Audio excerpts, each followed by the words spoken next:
We can work together in a way of total trust and really commitment and being able to invest something serious into a nation like Nepal. And so we went there with that idea. We're going to look for the guys who we can connect with and somehow build these relationships. And over the years, we really haven't come up with those relationships as we've expected to. Now, I've had some amazing things happen. We've had a lot of conferences in the country. On the first time into Nepal, I can remember Becky and Kim and I were sitting on the airplane, and we'd left Thailand after a very, very busy time of ministry. Airplane trips for me are kind of like a little meltdown, a little time to chill. You know, the phone's off and you don't have to do anything. You don't have to be working on your computer. And as I was laying back in my seat and listening to tunes on my iPod, something happened, the lights went out, and I ended up having some kind of a seizure, a heart seizure, ending up, of course, on the floor, and there's doctors.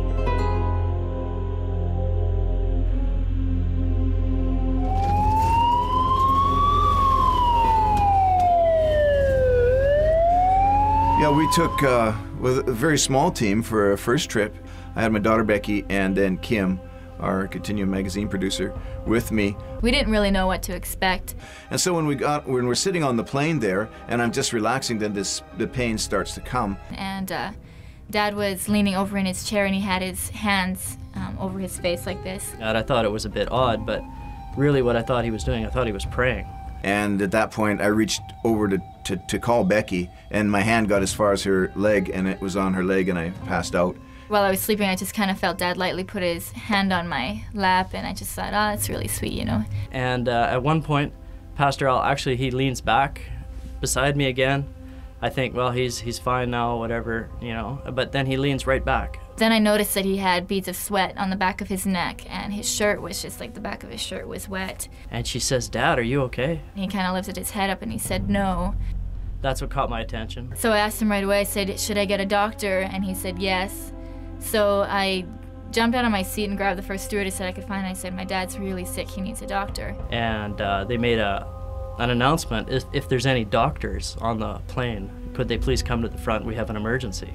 So the doctors came, and I got out of my seat, and they basically talked to Dad, and we're trying to figure out what was going on with him, you know. When we landed in Nepal, basically they cleared off the airplane, and then they opened up the back door, and they put Dad on this metal stretcher, and then there was like 12 guys yelling and screaming. And the stretcher's going way down, like I'm hanging onto the stretcher. If I'd actually been unconscious, I'd have probably rolled off the stretcher, down the stairs onto the tarmac, you know. What's your nationality? Canadian. That's it, right? That's my passport and my dad's passport. They took Kim into the airport to get us our visas and everything else like that, and we just went straight to the hospital from there. That trip was just, I wanted to die. I wanted to get out of there. I would have jumped out if I could have, because they were going around corners so fast, and I was thrown up and nauseous, and just, you know, it was terrible. It was just a mess. But then once we got to the hospital, they just basically put him into the emergency ward. It wasn't really a hospital at all. It's just a training facility. There were sick people all over. I mean, people that had gashes in their heads and stuff, and it was just, there was no sheet on the bed. It was a plastic mattress. And it's kind of funny because they write out this list of what he needs, and then you go and buy it, and it's just not like Tylenol. It's like the needle for the IV, the actual like IV stuff and everything. And so you come back with these tubes and these bottles and all this stuff. Then you give it to the doctor, who then hooks it up. You know, they put it on a little stand, they take out the little needle, you know, they... The stress of this ordeal is worse than anything medical that can happen. This was the hardest thing to go through, really, from a personal point of view, is you've had this experience, you don't know if it's a heart attack, it's some kind of a seizure, you don't know what it was very painful, you passed out, you know, it has all of the indications of a heart attack, and now you're in this little room in some strange little town a long ways from anywhere, and we've got this whole trip ahead of us. I don't know what kind of condition I'm in, and there I sit.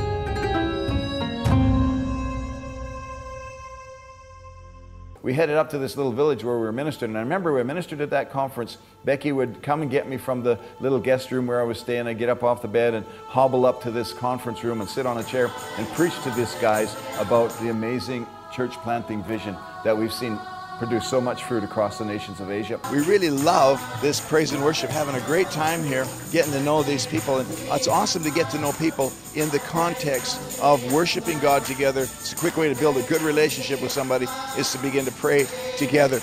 And they were very excited about all that. And we came back from that trip and continued to make relationships with some of these guys, but really didn't sense that we had found the key relationship yet. We are looking for some men and women of integrity who will really adopt themselves to us spiritually, that we can adopt ourselves to them spiritually, so that we can look at a long range, actually a forever, generation after generation after generation vision and investment into that country. On our second trip into Nepal, I decided to take my two son-in-laws, my two Canadian son-in-laws, because we really needed to have a sense in our hearts and in our spirits and pick up on what it was that God wanted to do in this nation. After the first trip, we'd come against tremendous obstacles, but we still did not yet have a sense of what God wanted to do through us in this nation.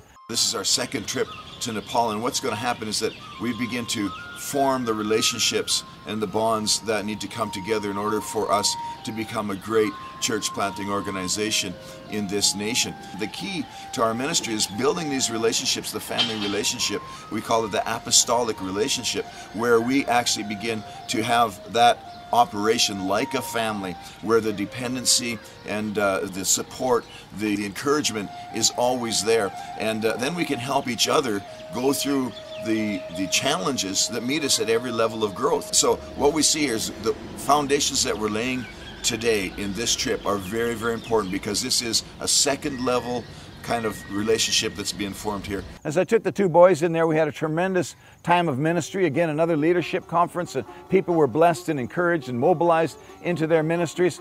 And yet we came away from that trip again wondering, God, who is it? There's got to be a key relationship that we can connect with and see the ministry vision that you've given us flourish in a nation like Nepal. Then there was a third trip and a fourth trip into Nepal, and different members of our team would travel in there and take medical ministry and blankets and clothing and that kind of stuff to minister to poor people in some of these valleys around Kathmandu. But underlying all of that, really, our heart is to connect with people that God is going to adopt together with us, so that we can see a tremendous long-range plan and strategy put into action for a country like Nepal. You got to remember, this country has a heart, desires, is just longing to come back to their national destiny. And if we can connect with that, no matter how many trips it takes, no matter how difficult it is, when we connect with that, the Holy Spirit will anoint that national destiny that He's put. You know, He says He's put eternity in their hearts. And when that connects, I want to be there. I want to be in Nepal for what breaks loose over these wonderful people. Then we made a fifth trip in, and now I think we've got some guys in there this week actually from our team here in Thailand, and they're again looking for the connections that God will put together for this nation. A couple of our missionaries went in there and really spent a lot of good time with a bunch of pastors who are really looking for some place to connect and some place to receive empowerment and teaching and training from. And we're still in contact with these pastors. In fact, we've got a couple guys going back to Nepal again tomorrow to visit these men again. But yet we're still looking for that key contact.